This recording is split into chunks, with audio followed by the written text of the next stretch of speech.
പൊന്മുട്ടയിടുന്ന താറാവ്.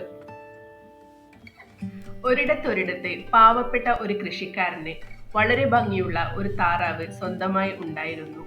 എല്ലാ ദിവസവും ആ കൃഷിക്കാരൻ കൂട്ടിൽ പോയി നോക്കുമ്പോൾ താറാവ് തിളങ്ങുന്ന ഒരു സ്വർണ്ണമുട്ട ഇട്ടിട്ടുണ്ടായിരിക്കും. അയാൾ അത് ചന്തയിൽ കൊണ്ടുപോയി വിൽക്കുകയും അതുവഴി ധനികനാവുകയും ചെയ്തു. പക്ഷേ ഇത് അധിക നാൾ നീണ്ടു നിന്നില്ല.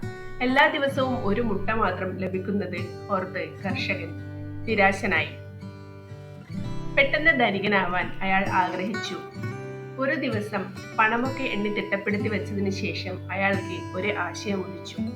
ഞാൻ ഈ താറാവിനെ കൊന്ന് അതിനുള്ളിലുള്ള എല്ലാ മുട്ടകളും പുറത്തെടുക്കും. അപ്പോൾ എനിക്ക് പെട്ടെന്ന് ധനികനാകാം. അത്യാഗ്രഹിയായ മനുഷ്യൻ ആ താറാവിനെ കൊന്നു. അതിന്റെ വയറ് തുറന്നു നോക്കി. പക്ഷേ അയാൾക്ക് ഒരു മുട്ട പോലും കിട്ടിയില്ല. ആ താറാവ് ചത്തുപോവുകയും ചെയ്തു.